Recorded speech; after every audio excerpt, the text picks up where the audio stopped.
Wow, here we go. The president-elect isn't letting the shortened holiday week slow him down, announcing a flurry of new picks for his incoming administration.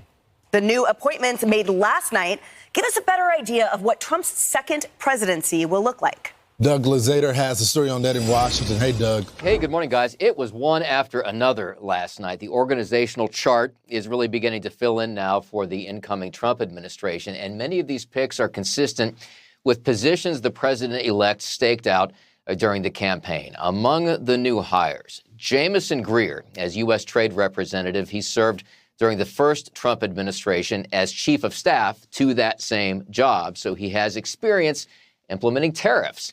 Economist Kevin Hassett will lead the White House National Economic Council. He served in the first Trump term as well. He's been a proponent of tax cuts, and he has been critical of the Biden administration's spending habits. Point is just that across everything, prices went up. And the reason that happened is that the government spent money like crazy and the Fed printed money to let that happen. And so when the government does that, we get inflation. And it's something that we all learned in our first economics class. And it's kind of stunning that the Biden administration has been in denial about it the whole time. And another hire, Dr. Jay Bhattacharya, he will be nominated to lead the National Institutes of Health. He is both a physician and an economist who has been a critic of COVID-era policies. Public health has to return to its normal ways and apologize for the tremendous mistakes it made during the pandemic. A lot of people have lost confidence in public health as a consequence of its sort of embrace of policies that didn't work. Okay, and another development yesterday, there's been a lot of hand-wringing over the fact that the incoming Trump team had not signed this legal agreement with the Biden administration to begin this to begin the meetings with counterparts and so on to really begin the formal transfer of power. They have now signed it, and they will move forward with this transition. Back to you guys. All right, it's so official. They are going to take over. I get the sense that Biden just want to leave now. Yeah. He's left the White House already. I know. He tends to do that. For free at some rich guy's house. Thanks so much. Thanks, I appreciate it, Doug.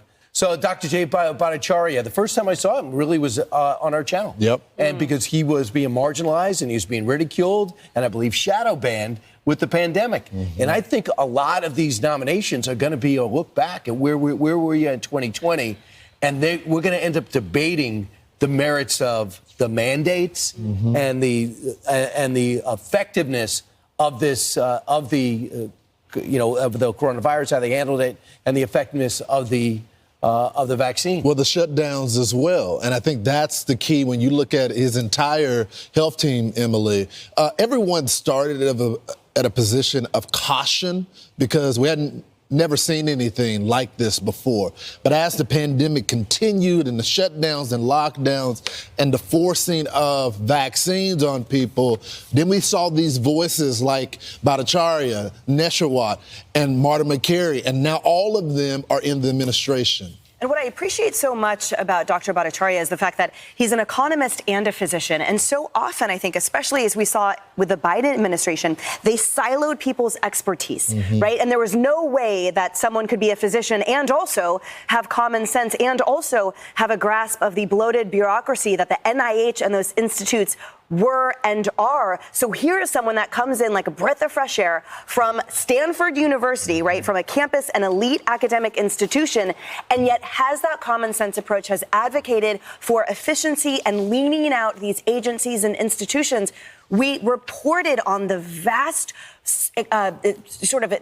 squandering of all of our tax dollars at these agencies. And now here's coming in a physician saying, protect the vulnerable, here's common sense, and here's how to save your tax dollars while doing it. And just so you know, I know we want to move on and talk about the Democrats, but I will say, and where they're going from here, but I will say Operation Warp Speed was a success. It was. But the mandates were a choice with the new administration, the ridicule for people not taking it. So it's going to be a fascinating nomination process because you're going to have scientists against scientists or scientists against politicians. And good luck with there's going to be debate again. Remember, during that period of time, the debate was shut down when you had the experts duking it out.